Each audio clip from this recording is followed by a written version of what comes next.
আজকে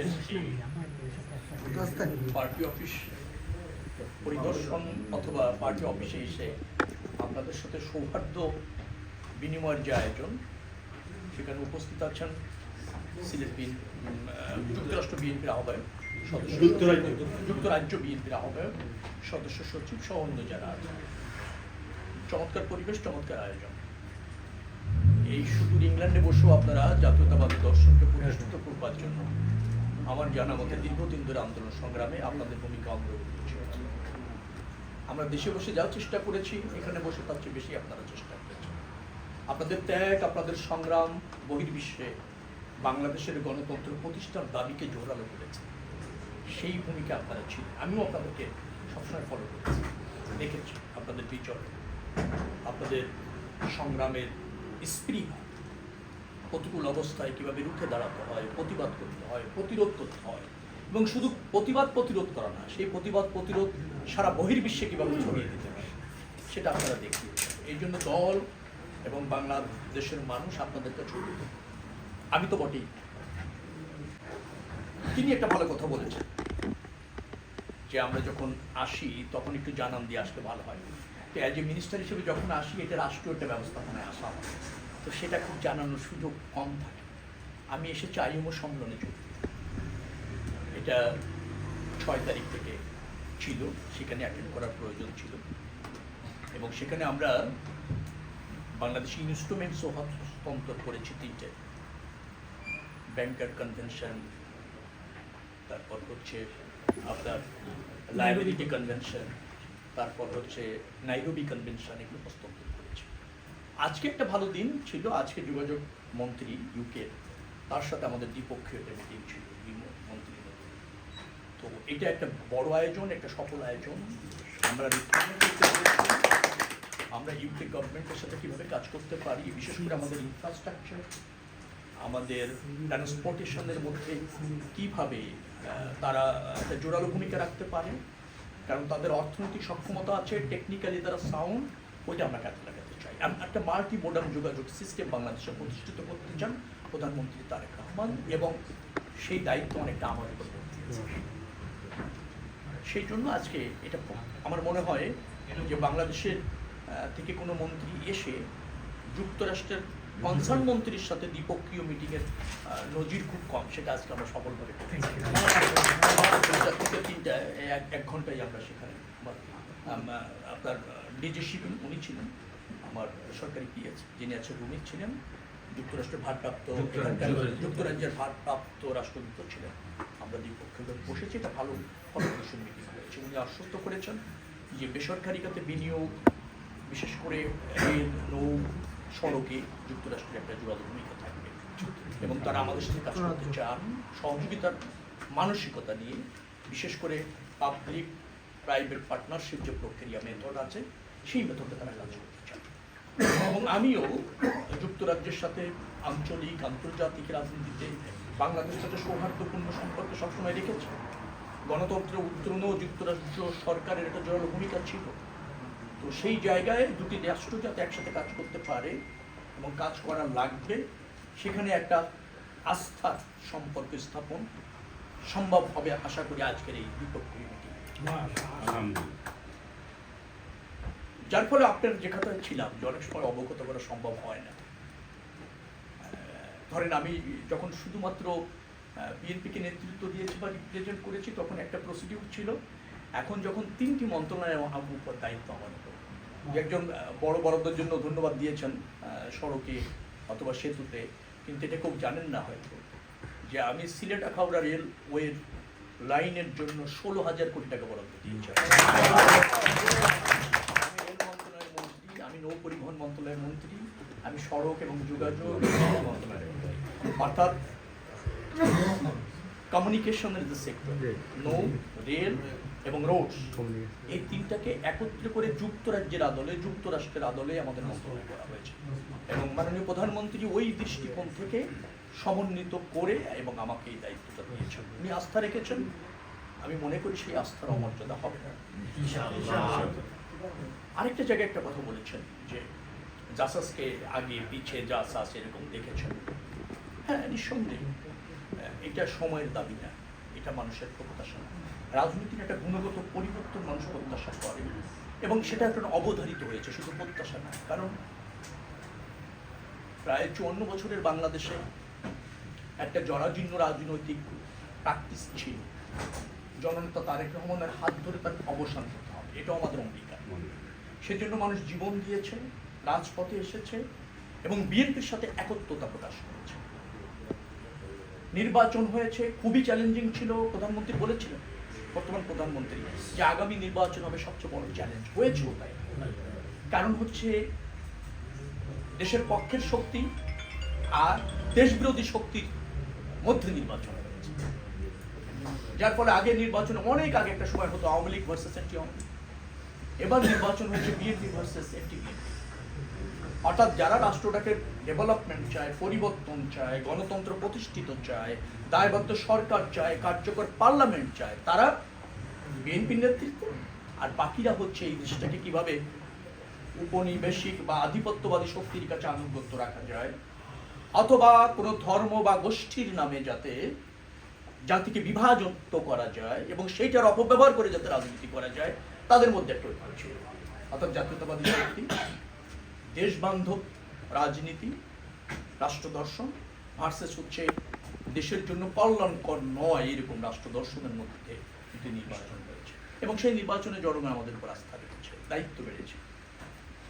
প্রধানমন্ত্রী চেষ্টা করছেন এবং আমরা তার সহযোদ্ধা হিসেবে চেষ্টা করছি। এটা ঠিক যে কথাই ছিলাম, প্রধানমন্ত্রীর যে মেসেজ, যে মুভমেন্ট, যে ডিজায়ার, যে ম্যানেজমেন্ট, তার সাথে আমাদের দলের কোনো জায়গায় কিছু বিচ্যুতি দেখা যাচ্ছে, যেটা আপনারা বলতে চেয়েছেন। কিন্তু এটা সত্য যে আমরা 2006 সালে ক্ষমতার বাইরে, আজকে 20 বছর আমরা ক্ষমতার বাইরে। প্রথমে 11 মতো একটা অবৈধ শক্তির সাথে লড়তে হয়েছে, মনে আছে আপনাদের? তারপরে আওয়ামী লীগের মতো একটা দানব ফ্যাসিবাদী শক্তির বিরুদ্ধে 17-18 বছর লড়তে হয়েছে। 20 বছরের সংগ্রাম, এই সংগ্রামে থাকার ফলে রাজনীতির গুণগত পরিবর্তনটা নিশ্চিত করা যায়নি।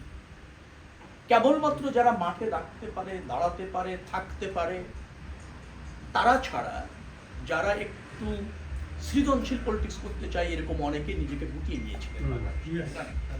যেখানে রাজনীতি করার পরিবেশ নেই, সেখানে আপনি সৃজনশীল রাজনীতিবিদ ব্লুমিং হওয়ার সুযোগটা কোথায় থাকে? 5ই আগস্টের পর রাজনৈতিক একটা পরিবেশ তৈরি হচ্ছে। ডেফিনেটলি সময়ের সাথে সাথে আমাদের রাজনীতি যে সমস্ত অঙ্গ সংগঠন বা বিএনপি সংগঠনের মধ্যে যেখানে যেখানে কিছুটা বিচ্যুতি আছে, তারও রিফর্মের মধ্যে হয়ে যাবে, রাতারাতি হচ্ছে না, বাট আমাদের টাইম হবে। কিন্তু এখানে একটা সমস্যা হচ্ছে, একটা শ্রেণী হয়তো প্রজ্ঞাবান না, দায়িত্বশীল না, জবাবদিহি না, কিন্তু রাজপথে আবার ভালো কন্ট্রিবিউশন তাদের ছিল, ওরাই ঢুকে দাঁড়িয়েছে, ওরাই লাঠি ধরেছে, ওরাই জেল খেটেছে। এখন রাতারাতি নির্বাচনের পর যদি আপনি এইটাকে একেবারে ইউটার্নে চলে যান, তাহলে আমার মনে হয় যে কিছুটা বিচ্যুতিও হচ্ছে, যার ফলে আমরা ভালো গ্রহণযোগ্য নেতৃত্ব প্রতিষ্ঠিত করার জন্য আমাদের একটু সময় লাগছে। পর্যায়ক্রমে ডেফিনেটলি দেশের জন্য, দলের জন্য এবং যিনি রাজনীতিতে দিতে আসেন, নিতে নয়, এরকম নেতৃত্ব আমরা পর্যায়ক্রমে প্রতিষ্ঠিত করে ফেলব। যার ফলে আপনি যে কথাটা বলছিলেন যে সেইটা যে তারেক রহমান মাননীয় প্রধানমন্ত্রী যেভাবে চাইছেন, করছেন, দেখছেন, বুঝেছেন, তার সাথে কিন্তু কিছু কিছু সময় রাজনৈতিক দল হিসাবে আমাদের কোনো অঙ্গ সংগঠনের আপনি অ্যাটিটিউডের মধ্যে হয়তো কিছু বিচ্যুতি দেখেন। হ্যাঁ, বিচ্যুতি কিছু আছে, আমি অস্বীকার করছি না, কিন্তু এই বিচ্যুতিগুলি রিপেয়ার করার জন্য, রিফর্ম করার জন্য একটু সময়ও প্রয়োজন রয়েছে। কারণ 18 বছরের যে রাজনৈতিক প্র্যাকটিস, একদিনে আপনি তার বাইরে চলে আসতে পারবেন। আর উপযুক্ত একাধিক যোগ্য নেতৃত্ব কিন্তু রাতারাতি হয় না, এটা সময় একটা প্রক্রিয়ার মাধ্যমে হয়, বিবর্তনের মাধ্যমে হয়, পরিস্থিতির মাধ্যমে হয়। পরিবর্তিত পরিস্থিতিতে নেতৃত্ব ক্রিয়েট করে। প্রকৃতি কিন্তু সবসময় তার নেতৃত্ব তার প্রয়োজনে সে ক্রিয়েট করে। তো যেহেতু একটা সৃজনশীল সরকার আছে, তার প্রয়োজনে দেখবেন যে সৃজনশীল মানুষগুলো আবার রাজনীতিতে আসছে, এবং আপনারা যে কষ্টটা প্রকাশ করলেন, আমার মনে হয় তার সমাধান অল্প সময়ের মধ্যে আপনারা পাবেন। আমি এই দলের হয়ে 34 বছর মাঠের রাজনীতি করেছি। আমি ওয়ার্ড বিএনপির সেক্রেটারি দিয়ে শুরু করেছিলাম, ঢাকা ইউনিভার্সিটিতে পড়াশোনা করেছিলাম, মাস কমিউনিকেশন এবং জার্নালিজম। সেখান থেকে এসে ধানমন্ডির স্থানীয় রাজনীতি, ওয়ার্ডের সেক্রেটারি ছিলাম, ওয়ার্ডের সেক্রেটারি ছিলাম, সর্বনিম্ন জায়গায়। ধানমন্ডি থানা বিএনপির সিনিয়র জয়েন্ট সেক্রেটারি ছিলাম, জেনারেল সেক্রেটারি ছিলাম, প্রেসিডেন্ট ছিলাম, ঢাকা মহানগর বিএনপির গুরুত্বপূর্ণ জয়েন্ট সেক্রেটারি ছিলাম, তারপর কেন্দ্রে এসেছি। অর্থাৎ 33 বছর আমি এই মাঠ থেকে রাজনীতি করে এসেছি। স্বৈরাচার বিরোধী বলবো না, ফ্যাসিবাদ বিরোধী আন্দোলনের প্রথম থেকে সক্রিয় থেকে আমার যতটুকু সামর্থ্য আছে তার শতভাগ নিয়ে চেষ্টা করেছি। 193টা মামলা ছিল আমার। আমি 9 বার গ্রেপ্তার হয়েছি, 4.5 বছর জেল খেটেছি 9 বারে, 97 দিন রিমান্ডে থেকেছি, 97 ডেজ 9 বারে। 4টি মামলা সাজা দিয়ে দিল 24-এর নির্বাচনের আগে যাতে নির্বাচন করতে না পারি। 4 দিন ঘুম থেকেছি, স্বীকারই করেনি কর্নেল আপনার কিসমত, তখন ইন্টেলিজেন্সির প্রধান, আর এডিজি র্যাবের ছিল জিয়াউল হাসান। তাদের সময় সর্ব পরিস্থিতিতে চেষ্টা করেছি সামর্থ্যের শতভাগ নিয়ে দলকে নির্বাচিত করা। কঠিন জায়গা ছিল ধানমন্ডি, জানেন, শেখ হাসিনার বাবার বাড়ি, স্বামীর বাড়ি, নিজের বাড়ি, কার্যালয়, তার আবার মানে স্নেহের ভাতিজা তাপস, এবং তিনি নিজেই ওখানে থাকতেন, ওখানে তার কার্যালয় ছিল। তার বিরুদ্ধে আমার সমর্থন নিয়ে চেষ্টা করেছি জাতীয়তাবাদী দলকে রিপ্রেজেন্ট করা। কিন্তু মাননীয় প্রধানমন্ত্রী যে আস্থা আমার উপর রেখেছেন, 3টি মন্ত্রণালয়ের দায়িত্ব দিয়েছেন, গুরুত্বপূর্ণ মন্ত্রণালয়, আমাকে আলোচনা না করিয়ে দিয়েছেন, আমাকে জিজ্ঞাসা করেন। আমি মেম্বার অফ পার্লামেন্ট নির্বাচিত হওয়ার পর 17 তারিখে মেম্বার অফ পার্লামেন্ট শপথ নিতে দিয়েছি, মেম্বার অফ পার্লামেন্ট হিসেবে এমপির শপথ নিতে 11:30 শপথ শেষে হওয়ার পর আমরা সংসদীয় দলের মিটিং করে মাননীয় প্রধানমন্ত্রীকে সংসদীয় দলের নেতা নির্বাচন করলাম, প্রধানমন্ত্রী হিসেবে সমর্থন দিলাম।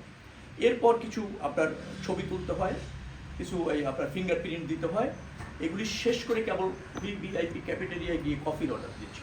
ইতিমধ্যে হঠাৎ করে ক্যাবিনেট সচিব আমাকে ফোন করছেন, করে বলছেন, আপনি শেখ রবিউল আলম বলছেন ঢাকা 10 আসন ধানমন্ডি মেম্বার অফ পার্লামেন্ট। আমরা জি 4টা আপনার শপথ আছে, মানে মন্ত্রীদের শপথ হবে 4টা।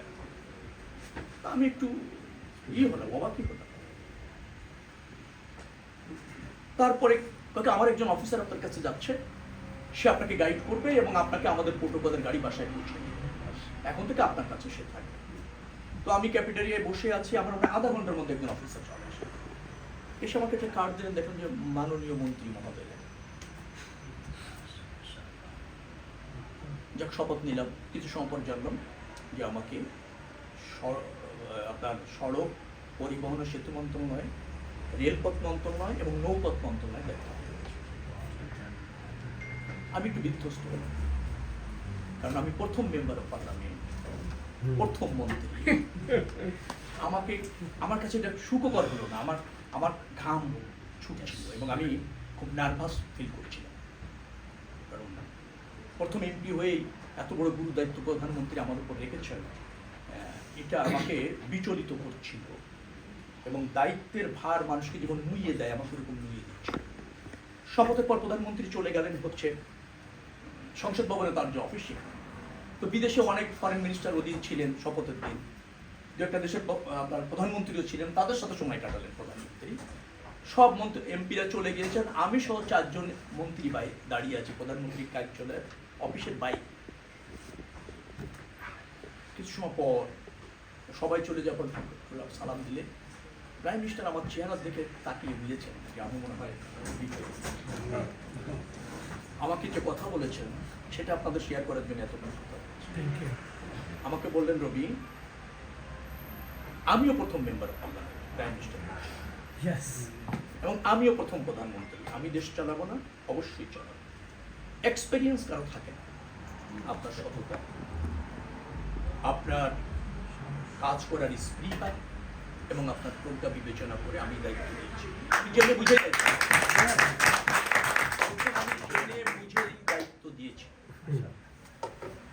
এক্সপেরিয়েন্স আমারও নাই, আপনারও নাই, আমরা সবাই চেষ্টা করব। আমি আপনার থেকে কাজ বুঝে নেব, বাট সকল ধরনের অ্যাসিস্ট্যান্ট আপনার জন্য আমি নিশ্চিত করব। গো এইট, এটা ছিল কথা। আমি তখন কিছুটা মানে তারপর থেকে চেষ্টা করছি, ওনার যে চিন্তা, ওনার যে করেন পরিকল্পনা, আমি আমার সামর্থ্যের শতভাগ দিয়ে তা বাস্তবায়ন করার জন্য ব্রত আছি এবং থাকবো।